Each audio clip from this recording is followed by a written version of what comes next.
These pups have been guests for a while at the sea sanctuary in Norddeich.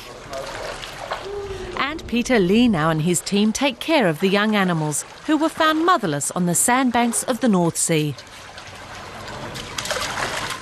My name is Peter Lienen. I run the seal sanctuary in the National Park Center in Norddeich.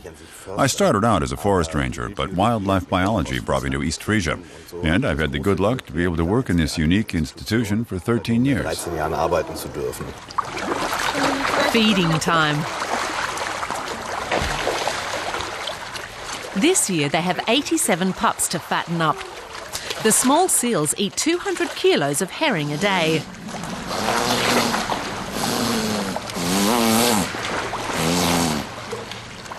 They have to reach a weight of about 30 kilos before they can be released into the wild.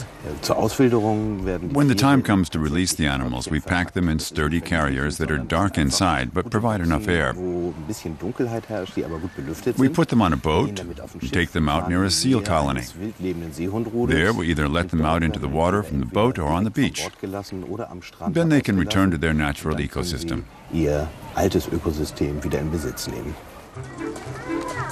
A visit to the seal sanctuary is an absolute must during a trip to Norddeich. But that's not actually Peter Lienen's first tip. Instead, he takes us to the East Frisian Tea Museum. The exhibition shows how the hot beverage is served in traditional Asian tea-drinking societies. But it also devotes itself to local customs. Hello. One of them should be familiar to some English speakers at least, Elevenses. Tea plays a major role in East Frisian culture. In the museum you can see how it's prepared here and how a soothing cup appeals to more than just the sense of taste. Klontje vorweg. Klontje vorweg, dass es schön knistert.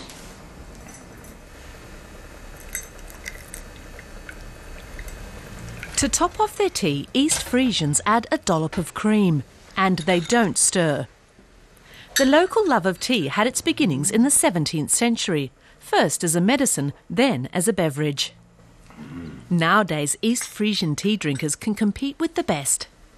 300 Liter im Jahr. People here drink 300 liters a year on average, and if you compare that to the German average of 25 liters, you can justifiably say we're world class. But you can get more than tea here. In this wonderful museum, you can learn all about tea processing, tea production, and the tea trade. Über den Handel und dann die Verkostung hier vor Ort. Speaking of enjoyment, Peter Lienen says there's a great place to enjoy local cuisine just behind the dike. He recommends the restaurant in the Fairhouse Hotel. Long ago, ferry tickets to the islands were sold here. But for a good 100 years, the Fairhouse has been a hotel and restaurant. So, wie gewünscht heute Mittag. Seeteufel, Jungs, mit glasierten Möhren und Bratkartoffelchen. Peter Lienen and his colleagues often come here to discuss work over lunch. If you want to eat some good fish here in Norddeich, you're in very good hands in the Fairhouse. You can enjoy everything from ocean perch to Dover sole and monkfish. And that's what we're going to do now.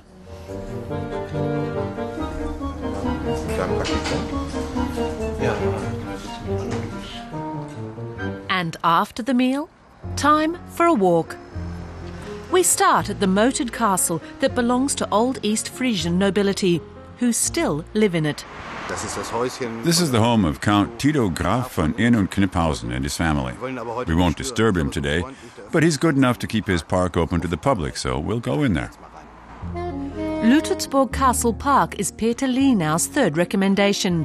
It's the largest English landscape garden in East Frisia, created in the late 18th century.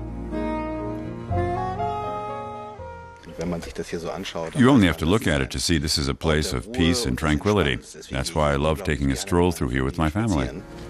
The poet Theodor Storm spoke of a glorious park in treeless countryside because there are very few trees like these around here, and the park is also home to animals.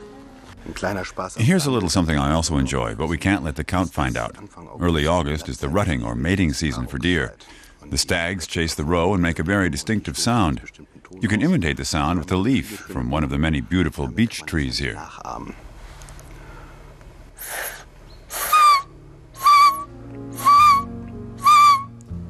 Not a stag in sight. The mating season has just finished. All we can do is relax and enjoy the delightful scenery.